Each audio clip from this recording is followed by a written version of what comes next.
Robin, you're going to take over and introduce Jennifer, I think. Is that correct? Yeah. Okay. And we should be being joined now by people from who are not may not be members of the Color Research Society, but are joining into this International Color Day celebration. So hopefully we'll see the numbers grow. And Doreen, do you want to just make Jennifer a co-host so she can share her screen, and I will do an introduction. So we're very happy to have Jennifer with us because she started us all off way back. Some of you may remember that 10 years ago, we gathered in the OCAD auditorium. Doreen had been encouraged by various members of the AIC to form up the Canadian chapter of the AIC. So she put it all out to the color community and as much as she could, and a large number of people gathered at OCAD, and we gathered to hear Jennifer Veitch speak. So she is a psychological scientist with expertise in environmental psychology and has been at the NRC, National Research Council, since 1992. She investigates interactions of people and their physical environments, including lighting quality and light source effects on performance, mood, and health. Her research is published in scientific journals and also influences recommendations and standards through the International Commission on Illumination, CIE, the International Organization for Standardization, and the Illuminating Engineer Society. Jennifer is a fellow of national and international associations in lighting and psychology. She received the Waldron Gold Pin for Applied Illumination Engineering from the CIE in 2011 and the IES Medal Award in 2018. She serves the CIE as its Vice President Technical, and she is the President-elect of the CIE. So Jennifer, we are very happy to welcome you and help us celebrate our 10-year anniversary. Thank you. Thank you. It's an honor to be asked a second time anywhere, let alone at a 10th anniversary. So here's my test of my Zoom sharing skills. We're going to see if I can make this work. Okay, so I need to do this in the right order, I think. Nope, that was the wrong order. You would think I hadn't been doing this for the last 2 years.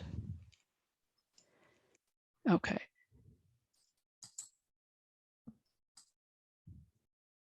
Hang on. Now you're seeing something. There we go. So you should now be seeing my slides, and someone can shout out at me if you are not. It's all good. Excellent. So I'm going to talk today about what color properties people want from their LED lighting. I'm fortunate in that this is actually a nice follow-on from the talk that I gave 10 years ago. So it's for those of you who were back in the OCAD auditorium in 2011, you may recall this flashback. I ended the talk then by talking about some work that my colleagues and I had been doing just slightly before that to try to identify what kinds of spectral preferences people might have for LED lighting, which was very new at that point. And that came out of work that other colleagues and I had done before that, which had shown that when people have control over their light level in their immediate surround, that this has good things that come along with that. If you work in your conditions that are your personal preference, there's benefits. You're in a better mood. That can also lead to better performance on certain kinds of tasks. And actually, if you're in a field setting, like it's not just a lab experiment like the ones I'm going to talk about today, this can also have knock-on benefits in terms of better physical health and well-being, and an increased likelihood that you will be committed to your organization and less likely to leave that organization. So benefits for organizations and people. And interestingly, with light level controls, when people have control over the light level, there are enough people that prefer a low level as compared to a high level that there are also, it can be about a 10% energy savings. Now, that's not necessarily going to happen with spectral control, but if all the other good stuff happened with spectral control, it would give an added reason for investing in those more complex kinds of technologies. So our first start, we actually did this in about 2009 was a scale model experiment in which people had control over there were 5 channels in this, looking at this scale model, and they could choose the level of these 5 channels to mix the color in the scale model. And what we found back then with the scale model was, as we expected, there was a really broad range of light choices, spectral choices that people made. And what you're seeing in the CIE XY space chart, all the little dots, the blue and the yellow and the red ones, are individual choices that people have made. And the point here to be made is simply the dots are not all lying on top of one another. There's a pretty broad range. And another thing to keep in mind about this particular curve is that most, although not quite all, of those dots fall below the black body curve. So that means that in terms of although they're all white lights, if there's a slight tint to it, it's slightly more pinkish than greenish. So it's what we would call a negative DUV value. So that was really interesting. It was the first of its kind. But one criticism, of course, is people are looking at a 1/6 scale model. It's not like they're actually in the space experiencing it themselves. So I'm going to talk about 3 things tonight. One of them is a spectral tuning interface, when sort of the next thing we went on to do from the work that we had done on the scale model. Then I'm going to move on to a more complicated experiment that we did in a more immersive setting. And then I'm going to shift gears completely and talk about some work on a color fidelity illuminance trade-off, a slightly separate issue, but one that also relates to what we expect from our LED lighting. So I mentioned that we started off with the scale model and then we moved up to full scale. And around the time that I was giving the talk in 2011, we actually already had this lab that you're seeing photographed in the left. We had to build our own luminaires. At the time, there weren't commercially available color tunable luminaires for general lighting. So one of our colleagues actually developed a luminaire in which we used light engines from a company I'm not going to name, in our own troffers to create these spectral tunable luminaires, and then put them in our own lab. And we did an experiment actually around the time that I was speaking last time, in which we gave people some choices about the spectral content of the light that they were working under. And as we expected, a broad range of choices were made. But one of the things we found in that was that people were really unfamiliar with the idea of spectral tuning. It was so novel in sort of 2010 when we were collecting the data for that experiment that literally nobody had an idea what their preferences were, and so there were pretty diverse choices. But even over the course of a day, they were diverse. We had one person in that experiment who literally used lighting controls 22 times in a 2-hour period, just kind of playing around with what the system could do. So at that point, we were almost, too far on the cutting edge to come up with stable conclusions about what people might want from their color tunable luminaires. So about 5 or so years after that, we did some additional work on the color tuning interface that we had used in our first full-scale study, and worked on it and using a touch screen, which you can see on the right-hand side of this slide, in which people could actually put their fingers on the screen and move the cursor around the color space that you see. I hope you can see my cursor here. So they'd move their fingers around here, and they'd sort of lift their fingers to indicate their choice.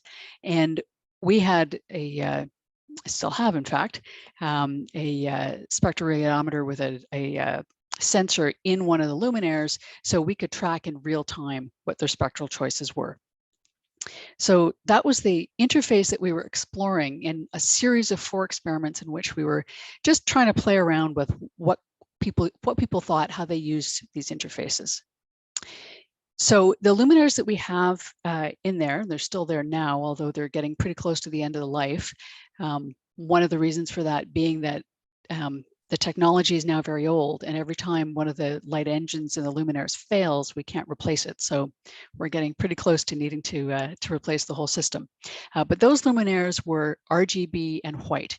And our controls could control the blue, the green, and the red. And then the white would do some funny makeup that we couldn't control to come out with a generally whitish light source. Nonetheless, it did actually allow us to give a fairly broad gamut to the light choices that people could make. And that's what you're seeing in this sort of gray area in the middle of the CIE XY chart here. So in these tests, there were 4 of them. I'm going to describe them on the next slide. People came into the lab for 2 hours at a time. Now, we weren't interested in, although we've done this in other experiments, in this experiment, we weren't interested in how they were performing a task. They actually brought their own work with them. These are all colleagues of ours from NRC, but not people who had any special knowledge about lighting. So they did their own work for the 2 hours, but every 30 minutes, the lighting system would reset back to a default state, and they'd have to make a new choice about the spectrum that they wanted to work under. And then at the end of the first hour and the second hour, they had to answer some questions about what they thought about the interface. For 3 of those tests, the interface looked like you see in the top. So they had this whole very broad set of choices they could make, which translated back into this color space over here. For the 4th test, we actually trimmed out the possibility of any of the choices that would lead to what we chose to define as undesirable options. So correlated color temperatures that were too high, that were actually larger than 10,000 Kelvin or too low, and also those that had a color rendering index of 75 or less. So we wanted to try to ensure that when people were making choices, they might be choices that in a real world would actually be something that anybody should want to work under for a period of time. So those were our 4 tests. The other variation on the tests was first that we had one case in which we provided no user guidance to them at all. So they actually, in this particular one, in the first hour of the time they spent in the lab, the user interface was black instead of having the false color image. Because we wanted to know how much people were relying on the hints that were coming from the false color image to make their choices about what lighting they might want to work under. And the ratings for that one indicated that people definitely thought it looked a lot better when it had the false color than the black, but also they used that information. They rated it as providing better guidance. It was easier to use and more accurate and responsive to them when it provided that kind of guidance. I'll note that not every control system on the market even today provides that kind of feedback about what sort of thing you're going to get out at the other end. We also had a case in which instead of moving back to a default, which was in the middle of the interface, we randomly moved people back to one place or another anywhere in the space for those moving back to a default every 30 minutes. People didn't like that so well, and it did result in much more randomness to the lighting preferences that they made. Within the limits of our particular setup, we tried 2 different light levels, 300 lux versus 400 lux, which is not a huge difference in light level, but it is a difference that most people should be able to notice in terms of level. People came into one versus the other, and they were counterbalanced in terms of the order of that. In that case, interface usability was the same, no matter which of the 2 light levels they worked under. I'm going to talk in a minute about the effect on the choices that they made. And the final thing we did, as I mentioned, was we excluded the extreme colors completely.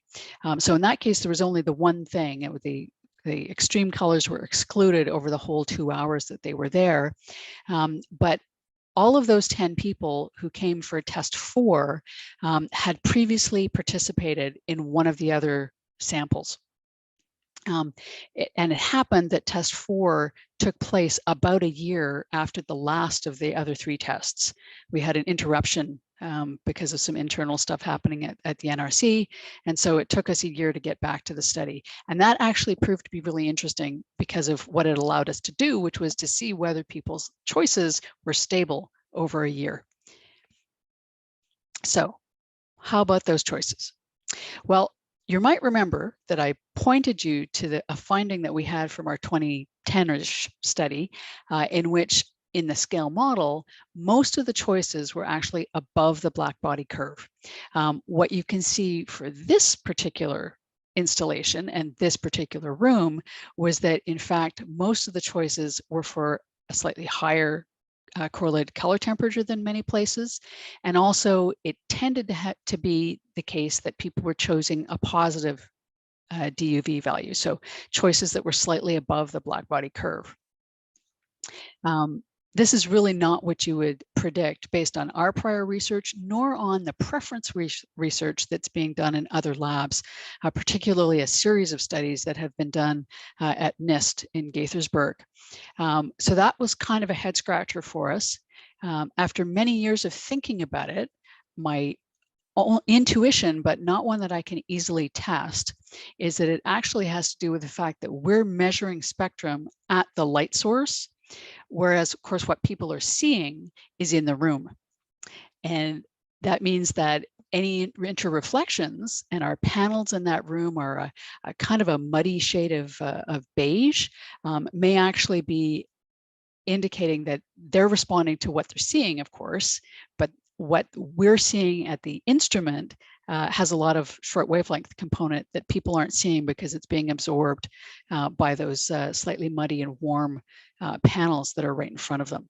So I wish I had time now to go back and redo some measurements in that space and test that out. Unfortunately, life moves on, and of course, we're not much in the lab right now because of the pandemic. So this is something I may never be able to go back and explore further. Now, talking about those repeated tests, we actually had a couple of different observations. One is that about half of the sample, when they came the first time, when there was unrestricted choice, they had really huge deviations. So the people who chose conditions that didn't meet our criteria for the restrictions, they had in the first time out, this very broad range up to 17,000 Kelvin, which is almost impossibly cool in terms of light sources, very, very blue. But when we looked at eliminating the extremes and their values after that pause, the range really got restricted, which is not surprising because we had prevented those very high values.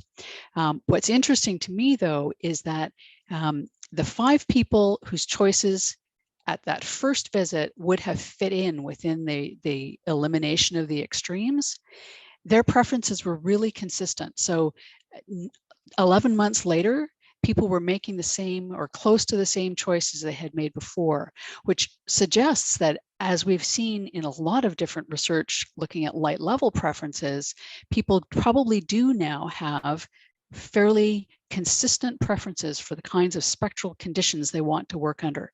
And they're different from one person to another.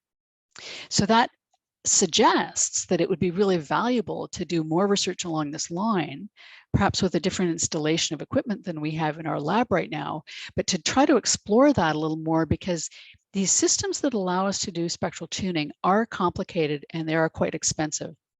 So it can be difficult to justify the complexity and expense of this. But as I said before, if there's value to organizations and human value to individuals in providing that kind of spectral control, then that would be a really worthwhile thing to be able to do.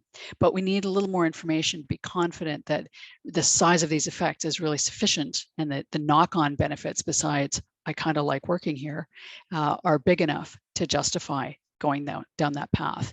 And we had always wanted to do that. That's not something that we've been able to persist in doing over the years. We were, however, able to do a really cool study with the assistance of Axis Lighting, which is a Canadian lighting manufacturer based in Montreal. They were interested in the potential of spectral tuning. And so they had us design an experiment that we actually conducted in their facility. And the participants in that study were people who were attending training courses. In fact, I can't rule out the possibility that someone watching this, this talk tonight might have been a participant in that study. What we did was to install a lighting system in a conference room, which what you're seeing now is 1/3 of the conference room. The room is one of those that can be divided into 3 different spaces. So we had 3 people participating at one time in these 3 separate parts of the room. In fact, it would have been a great study to do during the pandemic because it was only 1 person per room per time. In each of these rooms was a lighting system with 5 LED chips and that luminaires had 4 channels of control. So the channels were CCT, the intensity, the dimming level, and then hue and saturation. So we made a decision that we would fix the level at delivering 500 lux on the desk surface. And we did an experiment in which people were randomly assigned to one of 4 correlated color temperature conditions. And then what we would do is see what the preferred spectra were by giving people or by obtaining from people information about their best spectrum with variations in hue and saturation sort of overlaid on top of the CCT that they'd been assigned to. So a variation in hue might mean adding more or less or taking away some of red, green, or yellow from the spectrum that they're seeing. And of course, saturation would be increasing the intensity of the color in what they're seeing. And what we used in this case was not a control interface that they themselves manipulated, but we used an experimental technique known as a genetic algorithm. And I'm going to explain that again in a little bit more detail in a minute or two. But the basic principle is you give people a set of pre-selected choices that seed the process, that give them some exposure to some different kinds of spectra that the lighting system can produce. And then there's a procedure in which you show people a sequence of sort of children of these spectra to hone in on individual preferences. We had previously done something like this to look at light distribution preferences. So we adapted it to the spectral case. So I mentioned we started off people with one of 4 starting correlated color temperatures. So they were either in 2200K, 3500K, 5000K, and 8000K. And what you're seeing there are the spectral power distributions of those 4 conditions. The 3500 and 5000K you might consider to be somewhat familiar to people, even to lighting professionals. More so than the other 2. 2200K, you can see that big peak in the red area of the spectrum. So it's not terrifically familiar as a condition. So it's actually a much warmer correlated color temperature even than most incandescent lamps, and certainly not typical of what you'd have in an officey meeting room kind of space like the one they were in. And the 8000 Kelvin condition was, again, not terribly familiar. It had this big bump down in the short wavelength area. And although today a cooler color temperature might be coming a little more familiar to people, 8000 is still, on the extreme of possibility there. And we deliberately included those extremes to see how people would respond to it. Now, I mentioned that you could add color, so you could change the hue as part of your preference statements in the genetic algorithm. We did cap saturation. We didn't want people to be choosing, extreme magenta or extreme yellow. And so we capped that at half of the possibility. This is a DMX control system from 0 to 255. We capped that. You couldn't have a saturation value higher than 127. And the importance of that will become apparent in a moment. So how does this genetic algorithm thing work? Well, the first thing you do if you bring in someone into an experiment like this is you experience a range of conditions. And there were 12 trials to this part. So you'd be presented with this particular spectrum. We had 5 presets and then a number of random ones. You'd experience it for 45 seconds, which was deliberately chosen as a time to give people visual adaptation to that chromatic condition. And then you'd rate how attractive the scene was.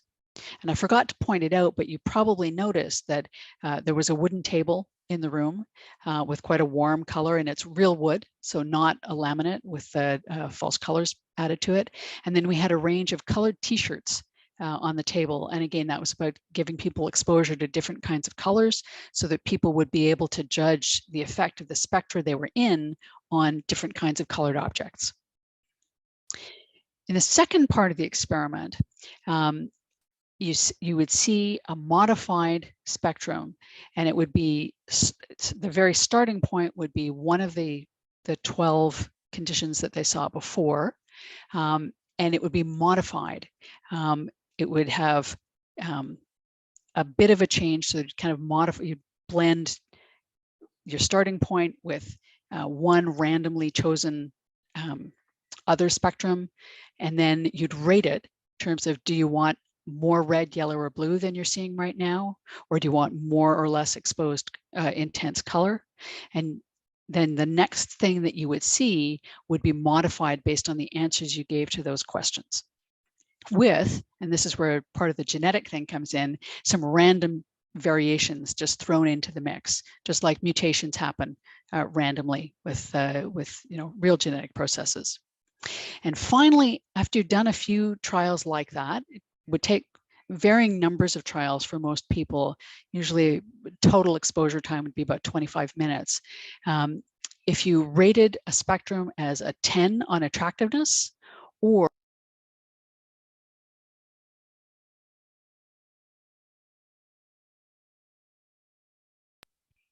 why have I just been muted?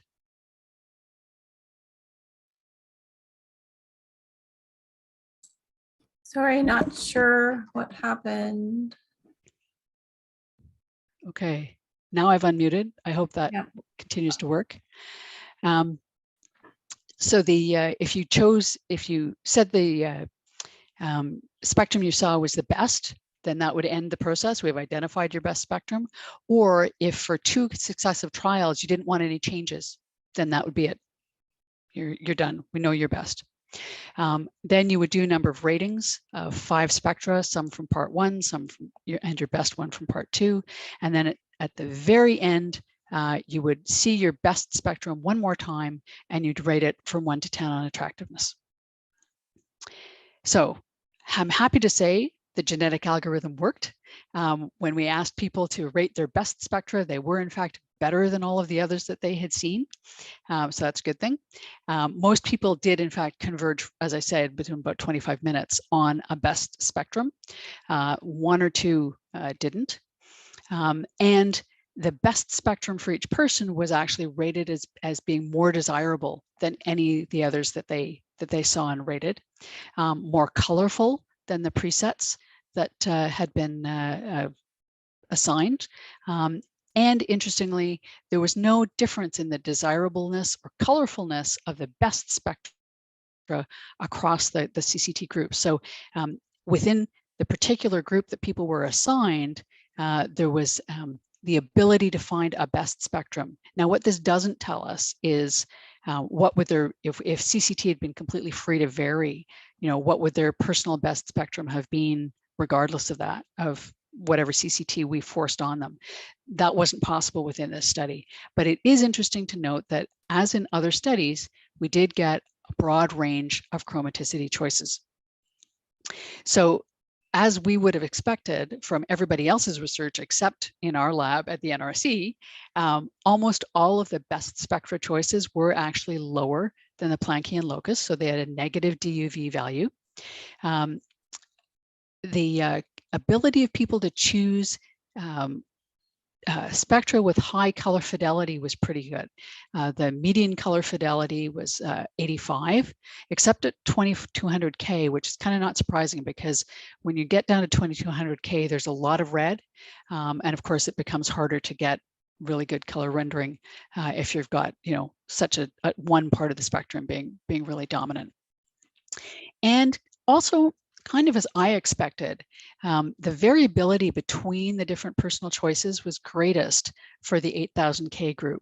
And I think the reason for that is what I mentioned before, which is it was probably least familiar to people.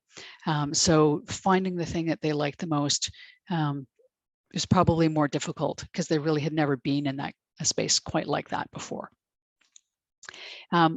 Another way to look at these findings is to plot the choices for hue and saturation, which were the two parameters that were varied as part of the genetic algorithm choice.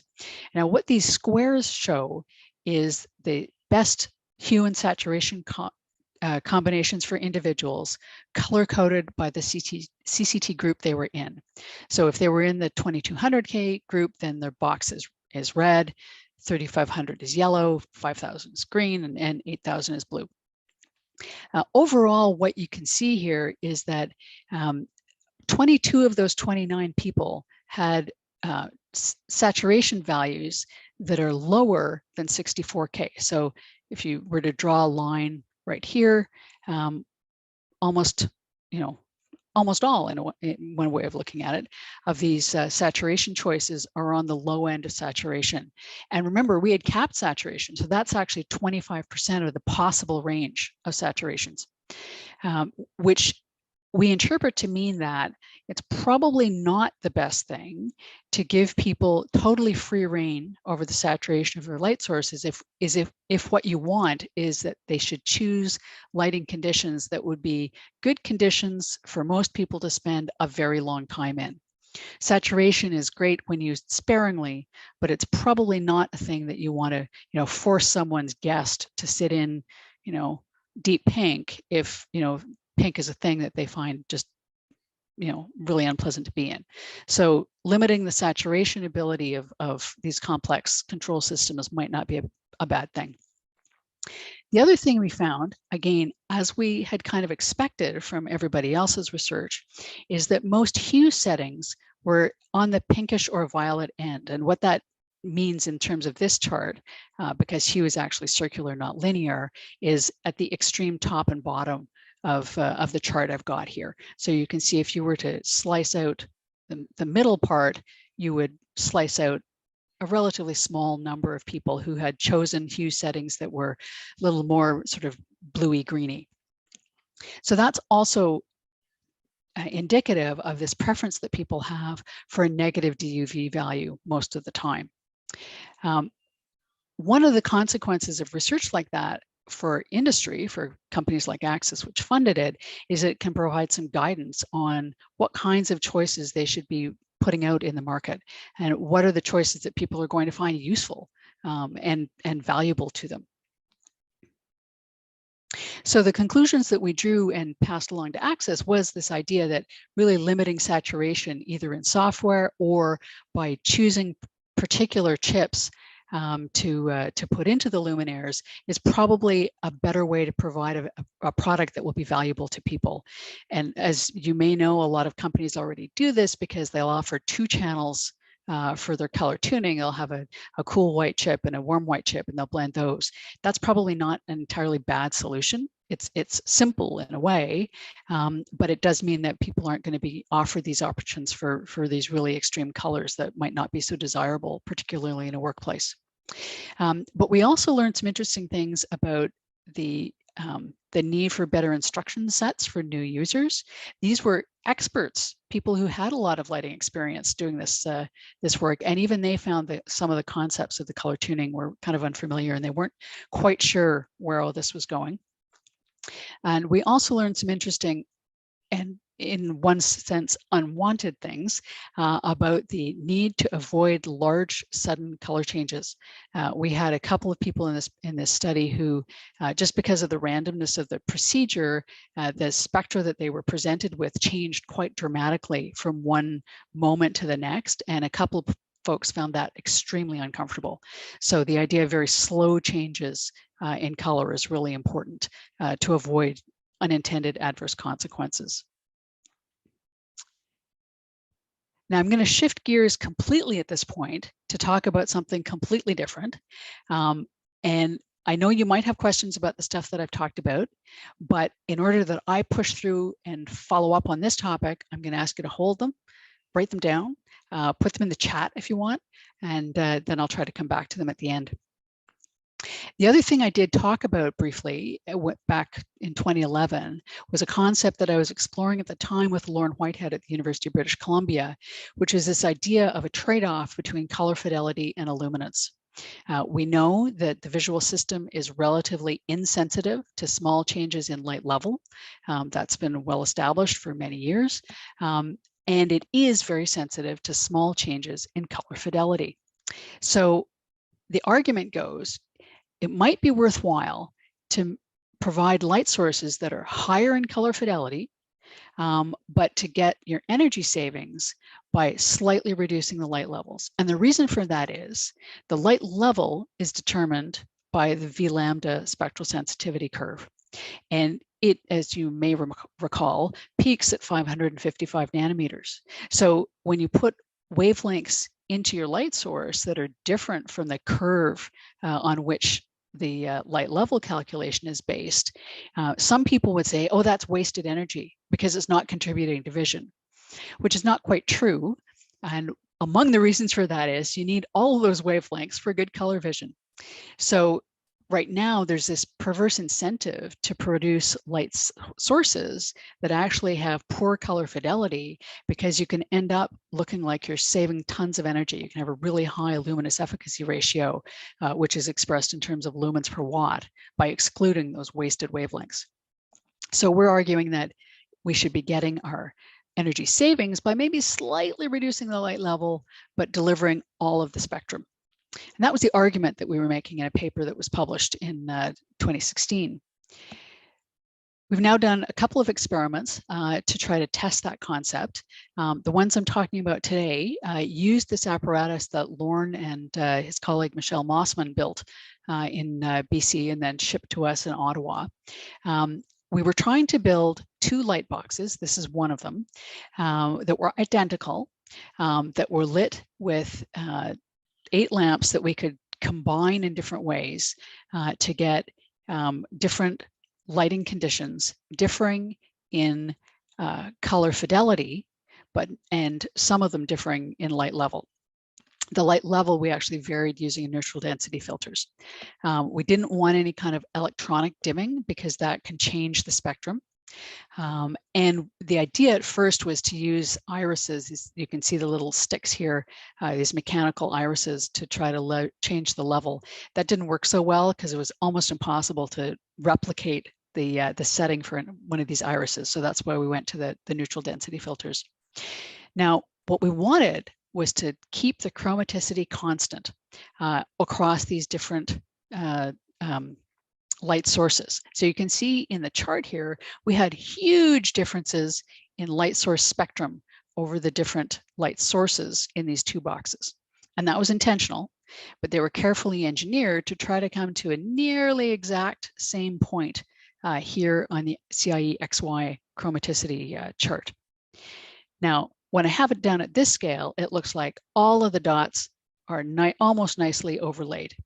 But if I blow it up, you can see that what looks like a tight overlay here at a value of about 0.44, 0.41 is actually fairly diverse scattering when you go down to the nitty-gritty, looking at the third and fourth decimal place of the chromaticity coordinates. So that's an instance in which we tried to do something in a relatively simple way, but color is so wonderfully complicated that it doesn't work out quite the way you hope it will. And that had some effects that I'll talk about in a minute. Anyway, the first experiment, we were interested in having people look at these light boxes when they were illuminated with pairs of these light sources that were in the top of the box that differed in color fidelity. So a given light level, but different color fidelity on the two sides. So simultaneously, one of these might be incandescent source with an RA value of 100, and the other one might be with an RA value of 75. And that would be one of these combinations here, where you see the difference between the two sides was actually 25 RA points. And it was either at, I mentioned, a low level, that's 277 lux, or a high level of 346 lux. And what people were doing was to acclimate to the level. Well, they actually stayed at the same level for a period of time, but they acclimated to the level and the chromaticity by doing a reading test. And then they gave us 3 ratings of the appearance of the whole scene. So not rating one box or the other, but rating the whole scene at once for color consistency, for how satisfactory the conditions were, and also the adequacy of the light level. So one of the things we were trying to do here is to get away from some of the highlights that people use in having people choose one box or the other, because if you do that, you can end up with some funny things that go on with the chromatic adaptation. So we were trying to get away from that. And what we found was that, kind of as we expected, for these 2 light levels that we had, the color judgments didn't change and the reading performance didn't change. So that's to that first part of the statement. People are relatively insensitive to this 130 lux difference in light level between the different parts of the study. But they were super sensitive to those very small differences in the chromaticity of the light sources. Now, what we were hoping to find was that it was the RA differences that actually predicted the outcomes. But unfortunately, the RA differences and the chromaticity differences kind of went together. And it was actually a lot easier to interpret the DUV differences. And so what this is telling us is that, I'm actually going to go back a second. So what we might have had in this study was one light source was box 1, that's the green triangles, and one was light 2, was box 2. And DUV has to do with the difference in this dimension for the box 1 versus that dimension on the box 2. And that difference, so you can see this is not actually very different between these two. The size of that difference mattered considerably to the judgments they made. And it was the same for all 3, but the color consistency is the easiest one to see. That's the red line here. And what you can see is that if the DUV difference is bigger, the judgment about color consistency drops. So these are really small differences in chromatic quality between those 2 sides, but people were noticing them. And that goes to that second part of the statement. People are really sensitive to changes in color. So that was cool. We're glad that worked out that way, except that it was really frustrating to find that our light sources weren't as well controlled as we wanted. So we did a second experiment, except in this case, we only used the incandescent lamps in the boxes. And Lauren and Michelle worked to very carefully print our stimuli so that the sets of stimuli would have the color appearance that they would have had if they were illuminated by different light sources. So we took the light sources that we were interested in that had different color rendering properties, but the same chromaticity coordinates this time. So we could sort of do it in a theoretical way, make it perfect or close to perfect. But then we basically multiplied the light source spectrum with the reflectance spectrum of these 4, actually it was more than 4, there were 5 or 6 different cubes of color that we printed. So we had a reference spectrum, very high, average, low, and very low. So we simulated what things would look like if they were lit by light sources that had those different color rendering properties. And we had 5 cubes with different colors that people looked at. And we had we were able as well to slightly improve some aspects of the experimental design. So what did we find? Well, again, we had that difference in light level. The light level difference didn't affect the color judgments. We didn't even score the reading this time because we knew the answer to that question. But what we did find was that for the reference spectrum, so that's the similar to an incandescent lamp in this case, the difference between the color appearance of the high, so RA of 95, and the reference was detectable. So that's a green square here, means that the difference between these things is a statistically significant one. However, both the reference and the high provided an adequate light level and a satisfactory light.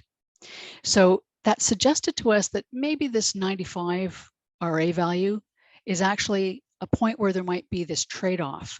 We don't need to have perfect color fidelity, perfect color rendering, but we could maybe make do with just a little bit lower. But we think it would be worthwhile to go with that over the average, which is more typical of practice today, which would be an RA of 84. It was different from both the reference and the high in terms of color consistency, not different in terms of adequacy of light level, but that's not surprising because we knew that light level is not terribly sensitive. It was different than the reference in terms of satisfactoriness of the light. So we're thinking that that's kind of where that trade-off point has to be. Now, the low level, the low color rendering light source didn't have the outcome that we expected. It actually had a not different, not color consistency between the low and the reference spectrum was not statistically significant. And you might say, well, what the heck is that about? But it happened that that particular low color fidelity spectrum was kind of distorted, and it made reds look really intense. And we know from other research that the appearance of reds is very important to people. So we think that that's the reason for these particular findings here. But we also note that that also demonstrates how easy it is for manufacturers to game the system, right? You can choose a particular spectrum that can have a color property that you think is going to be valuable to people. And if you've chosen, quote, wisely, or in a cagey kind of way, you can manage to make things look okay, but perhaps without dealing with this issue of perhaps losing a bit on your luminous efficacy ratio. And the overall argument we would make is that that doesn't make for a better world. So in general, what we found with these experiments is that 70 lux difference in light level didn't affect reading performance or color judgments, which is what we expected. But light source color, the light source spectrum, was very sensitive. So we think that there's this trade-off point at 95. We could lower our light levels just a little bit, much less than the 70 lux that we did between our two conditions, but to compensate for the reduced luminous efficacy of radiation that you're going to have to accept as a matter of the product, the way the physics works. However, we think there needs to be a little more experimentation, full scale, bring people in, have them exposed to the conditions for a longer time before we absolutely firm up that 95 is where that trade-off point happens. So just to wrap up, I think we have a great potential for a really cool future with LED lighting. This is no surprise. It's no longer really a revolution. It's just lighting that is the lighting we have. But people need to know how to use it well, and we need to know more about what they need in order to use it well. We still don't really know whether the potential benefits of the full meal deal of spectral choices really outweigh the system costs. And I would like to see us pay a lot more attention to color fidelity and really investigate this phenomenon much more closely, because I don't think it's true that all that other sort of non-V lambda light energy is wasted light. And I think we're selling ourselves and everybody else short by excluding them. So that's a research gap that I hope that we and other people will get to fulfill soon. And just before I close, I want to acknowledge a lot of different contributors. The various projects were funded by Access Lighting, BC Hydro, Natural Resources Canada, the Independent Electricity System Operator Conservation Fund, that's a mouthful, and NRC. And couldn't do any of it without all of my great colleagues, Chantal Arsenault, Greg Burns, Erhan Tekel, Sandra Mancini, Guy Newsham, Henry Zhu, Nikki Zhang, Michelle Mossman, and Lauren Whitehead. Thanks. And I'm open for questions. Thank you so much, Jennifer. That was fascinating. Very interesting to see your results. We did have one question in the chat so far. from Paria. Do you expect the results of your study to change or remain the same with participants from other parts of the globe with different climate? Cool question. Yes, but not necessarily because of climate. There's some interesting evidence that folks from Asia, and particularly I've seen results from Japan and Korea, have preferences for cooler correlated color temperatures in general than folks from Europe or North America. I don't think that's climate based because the climate in parts of Japan and Korea is not that different from parts of Europe or even parts of Canada. But for some cultural reason, these slightly different preferences have emerged. So I would expect some differences, but I wouldn't expect them to be, I would still expect variability between people. I think it would just shift along the chromaticity coordinates. There was also a question from Deb Gottesman to me directly in the chat. She asked, did time of day of the test have any impact on CCT preferences? Interesting question, not one that I can answer with the data we have. There was variability in time of day, but the sample size is just not big enough to be able to answer that. That's another of those things that future research could try to uncover. I think, though, to actually test that, I assume you're getting at the idea that people should have, a brighter light exposure of more short wavelength light in the morning for circadian regulation and so forth. I think you'd have to start the test at an earlier time of day than we typically do, because by the time people get into our lab and get set up and so on, it's 10 a.m. And by that point, I think it might be hard to actually see that kind of effect. So you'd need a focused study where you really designed it to be able to test that idea. It's a cool idea. I like it. I was wondering too, along those lines, if you had anyone with so-called color blindness or limited color vision in your study, would that have an impact, do you think? Oh, I'm sure it would have an impact. We actually expressly exclude people who have limited color vision. We actually test them before they come in. So I don't know the answer to the question, but I would expect that there might be some differences. And again, that would be a very interesting thing to look at. Jennifer, can you unshare your screen, and then we could also I can certainly do that. They can also unmute and ask as well. So there's a question from Holden. Holden, do you want to unmute and ask? And we get to see you if you like. Or I can read it. Is there a demand for lighting assessments in the workplace and testing to see if upgrades to better lighting would be justified? Good question. Do you mean like demand from me to do them or demand in general? Actually,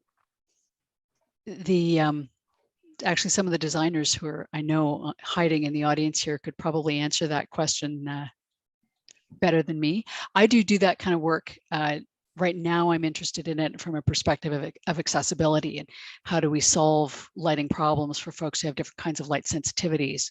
I don't know if that's something that's happening in the market generally, but that very particular research question is one that we're engaged in. So question from Doreen. Doreen, do you want to unmute and ask your question? Yeah, just a second. Hi, I guess I'm unmuted. Yeah, I just wanted to clarify to people, for myself and others, in your studies, you're thinking about people, like what are they thinking about in terms of what's the environment or what's the Right. locus of their work that they are trying to, be responsive to? Because Right. my own work, which is about birth environment, might have an entirely different set of questions that one might ask about what is the ideal environment for Right. this particular activity. So all of the studies that I talked about today, well, no, I'll qualify that. The full scale, the spectral interface studies and the color fidelity experiments were both sort of the assumption being that you're an office worker. So in the interface ones, the participants were fellow NRC researchers who worked full-time in an office at the NRC. And bearing in mind, all of these studies took place pre-pandemic. The color fidelity study, we actually hired people who were temps from a temp agency for a study of office work. So in some senses, that's kind of limited to the context of office work. On the other hand, the color fidelity piece is designed to address the issue of what should the color fidelity of light sources generally be. It's actually quite difficult on the market to purchase a high color rendering light source. So if you go to Home Depot, it's really hard to find one. You might be able to find one, but there's no guarantee because there are manufacturers that simply do not make them. So our target there was actually to provide some evidence of the basic phenomenon, basically in trying to push the idea that we should be paying more attention to color fidelity everywhere, not just in offices. The special case study was the one at Access where the participants were lighting designers, and we were trying to find out about their preferences. So I would say there, we were trying to generalize from them to people more broadly, but they certainly weren't typical of people walking down the street. Yeah, so which highlights this question of, for differential use, there's being in your home, there's being in the hospital, there's being in, all these different possible places where really different settings might be valuable. And it's a gamut that's pretty, extreme, I would say, across. So your work is really interesting, and it's also really specific. And I wonder, is anybody else dealing with other domains, There are some folks in, I might be getting this wrong, but I believe they're in Denmark, who have been looking at spectral tuning in hospital environments. And there's a couple of different contexts for this. One has to do with actually a kind of a specialized application, which is in surgical suites, not because your surgeon is more accurate in general because he likes chartreuse, but actually because choosing light sources with this particular color can help to highlight anatomical features, right? Because of the different reflectance of different tissues. Yeah. So there's that very specialized application, but there's also, I gather, been some other work on that within restorative environments. I'm not completely attuned to that because it's not a setting I work in currently. I'm just kind of aware that it's happening out there. Oh, great, thanks. Mantaha? Oh, sorry, Mantaha had one, and then we can get to you, Udo, next. Mantaha, do you want to unmute and ask your question? Yeah, sure. Thank you, Robin. So I wrote the question in a very concise format, but my question has something to do with the question that Doreen posed. But in generally speaking, if we take an office environment and we know that individuals feel comfortable in different light settings to work, plus each individual, depending on what task they are performing in that office, will require different light settings. And let's say it's an open environment and you have 20 people working in the same open environment. How can you convince a company to have different light settings for each individual depending on what they're doing in that open space, which is, I believe it's super hard. It will never happen. So that's interesting. And I've been talking about that for light levels for many years. And it is in fact possible if you design it right. So there are suspended direct indirect luminaires that can allow people to control, usually using a computer or a separate handheld control interface. You can control the downlight within a particular cubicle while having enough uplight that it doesn't completely mess up the appearance of the space as a whole, and the spill light from those the indirect portions can also provide your circulation light. So that can work for light level. I'm not so sure that that's a great choice for spectral tuning. I've never seen an installation that allows that. And that's definitely a challenge with implementing that. Even for the light level control, I won't pretend that it's not a difficult thing to persuade facility managers to allow people to do. You have to really have a good integration between the lighting and the interior design for it to be feasible at all. There are some complicated control systems that do what one manufacturer calls consensus control, which is it basically blends the inputs from many people in a zone and comes up with a level that's supposed to, combine those different desires.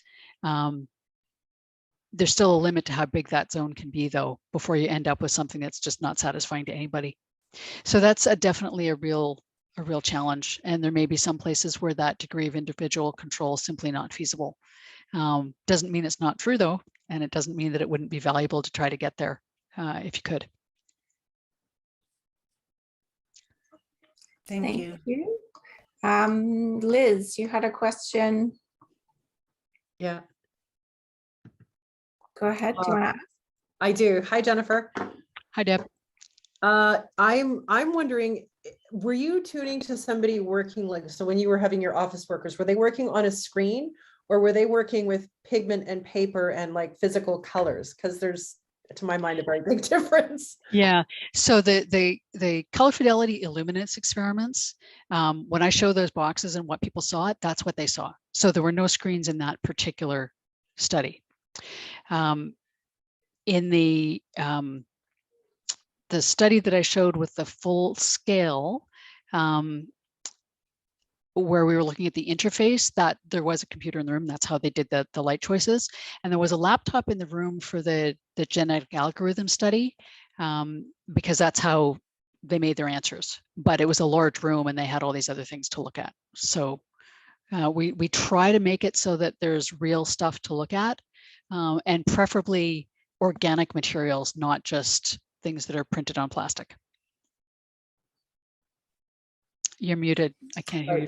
Like a t-shirt or a textile. Like a t-shirt or a textile or a wooden desk or something. Yeah. Okay. Just because I'm wondering, like, if you're sort of working on a screen and then you have to readjust, like your eyes. Yeah. So. Exactly. Yeah. Okay, cool. And in some of the other work, not the stuff I was talking about today, but some of the other work, we also ask people to rate their own appearance. So we have a low iron mirror that they look at themselves in, so that, because they're always there, right? We don't want to have to rely on, how does Joe look? Because Joe might not be the person running the experiment on that day. But you have some expectation of when you look healthy, right? So you look in the mirror and you judge your own appearance. So that's another thing where we get totally organic things for people to look at.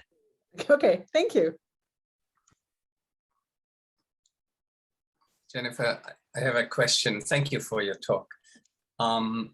In addition to Montaha's question, we work for large office spaces in regards to graphics packages, design, wayfinding, and often we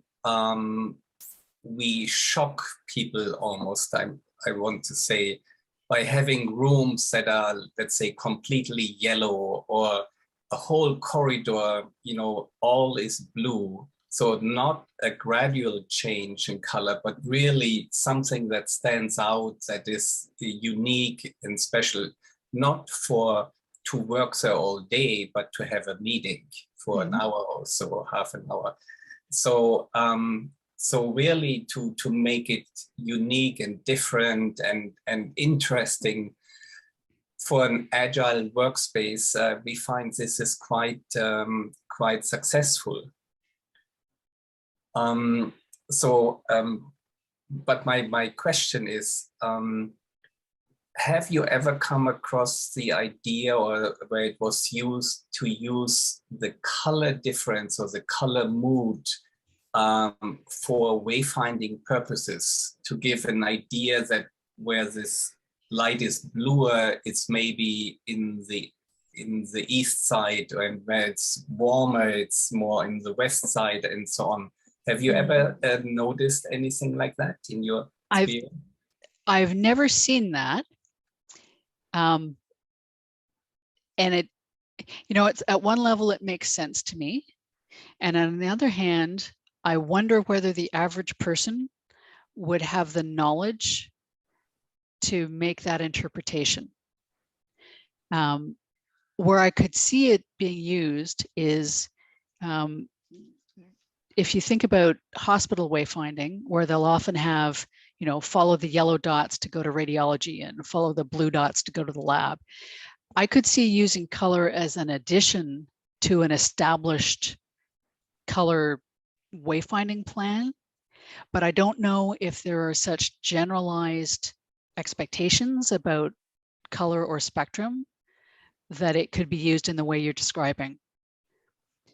And what comes to mind is I've had some conversations with people about light that indicate to me that most people are really naive about light, and they aren't really very aware of even the fundamentals of physics of light. So my expectation of the success for that for the average person on the street would actually be pretty low. Because you're conveying information, and I don't think they have the background to come at it with the same expectation that you might.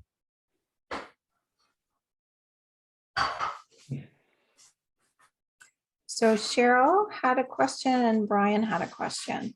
Cheryl, do you want to unmute? Or if Cheryl is gone, Brian, do you want to ask your question? Sure, I enjoyed your talk.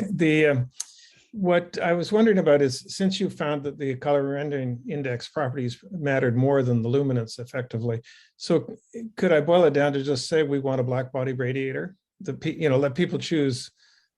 We're all used to tungsten lights, and let's just choose our color temperature and literally have a black body radiator. I wouldn't go quite that far. There is some interesting evidence that does suggest that people have a preference for light sources that are slightly off the black body curve, generally on the negative side.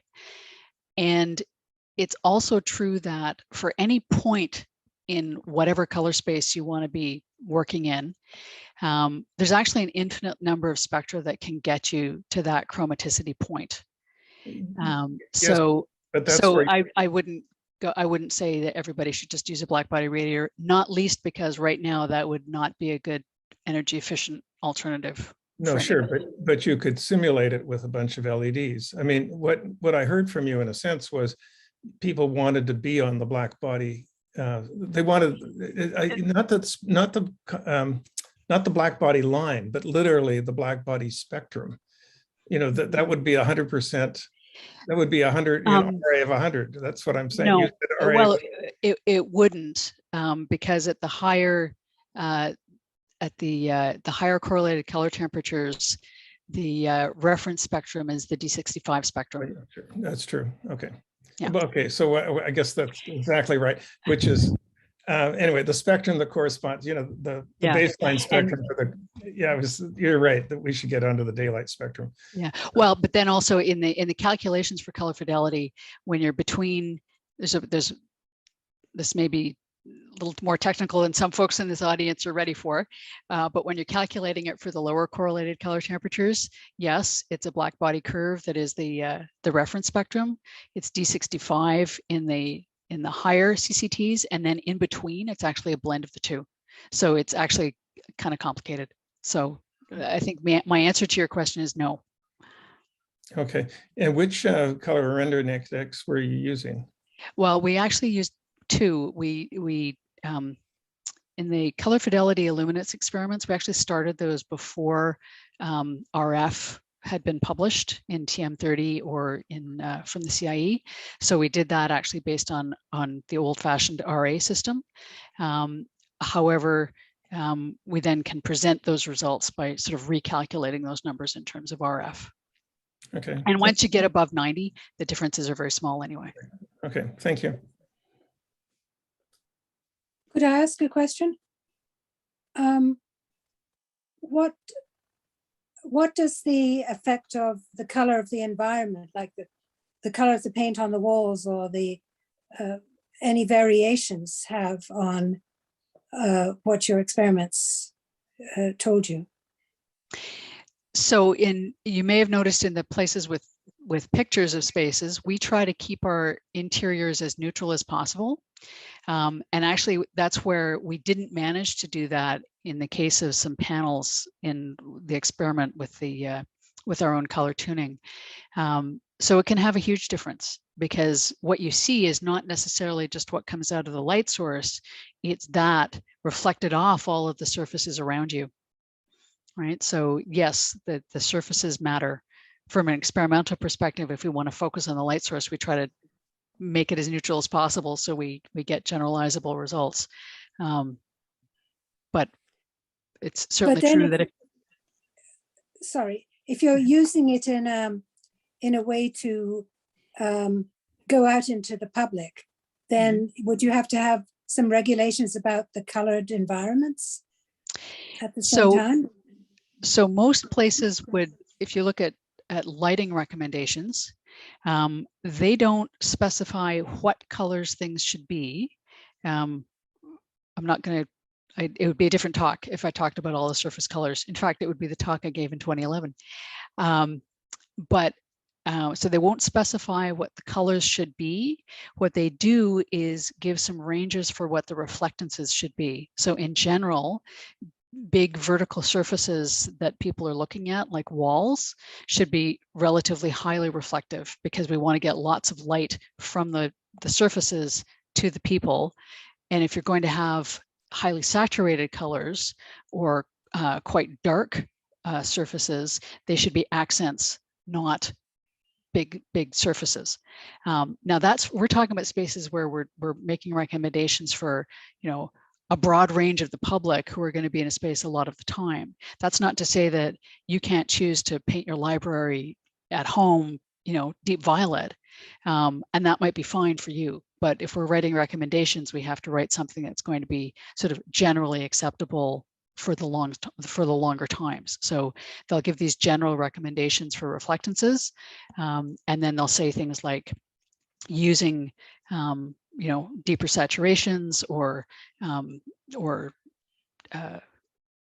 particular extremes of conditions sparingly to highlight things rather than immersively.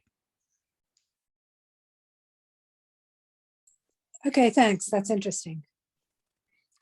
Joanna had a question about the lighting source. Do you want to just ask?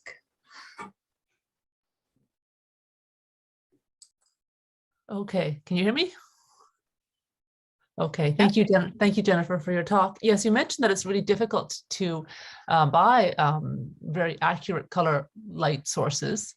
Like you couldn't go to Home Depot and get one, but I'm curious, as an artist, when I'm painting from life and I'm lighting a subject, is there a recommendation you'd make for what is the most, what does render the colors the most accurate, which light bulb to get? Right, so I'm not going to give a manufacturer recommendation. I'm not allowed to do that. Right, yeah. But I will say that for your purpose, yeah. If you're particularly using it in a studio setting, yes. You probably want a relatively high correlated color temperature, so 5,000 Kelvin or more. Okay. And you would want, there are different metrics for color quality. The one that you'll find on a light source package would be called RA, or in North America, it might be abbreviated CRI. And you would want one that's 90 or better. Okay. You're more likely to find one that's 90, but you're going to have to look a bit to find it. That's the one where you won't find it in the discount bin. Right. Yeah. Okay, great. Thank you very much. Okay. So I think there's one more. Holden had a question in the chat. I had a recent client request to change lighting for visually impaired people. They expected to see a change with more physical lights, but I suggested more intensity and a better CCT, moving from incandescent to about 5,000 K. What do you think for this application would improve the situation for these visually impaired people? So there's a bunch of stuff that I could talk about for many more hours than anybody wants to hear me talk tonight. I'm not surprised if they still had incandescent lighting. Probably moving to any other light source would be good in terms of energy efficiency. Making it possible to have a higher light level is important, but actually adding controls. I mentioned we've been doing some work looking at lighting for accessibility purposes, and the light sensitive people we've been dealing with actually tended to prefer lower light levels than the non-visually sensitive people. So making it possible, again, to accommodate to individual needs is really important. So you need the potential there for some range. 5,000 K seems a bit cool to me, and it's not what people were reporting to us in the work that we did was their preference. But I don't know the particular context of the space. So that's one where I'd you know, you'd have to see the space to see what was a good match for the space and the people. Okay, well, I think we're about to wrap. So thank you once again, Jennifer. That was terrific. And yeah, if anyone wants to just turn on your camera and wave good night and happy International Color Day, everybody. Happy International Color Day. Thank you so much, Jennifer. Okay. Yes. You're welcome. Great discussion, great questions, everybody. Thank you. Thank you all for joining us. And we just stay tuned to our website and our newsletter. We'll let you know for the next event. And please consider coming on, even online, to the AIC conference in June. So we'll see you guys. Thank Bye. you. Bye-bye. Thank you. Thanks, everybody. Bye-bye. Good night.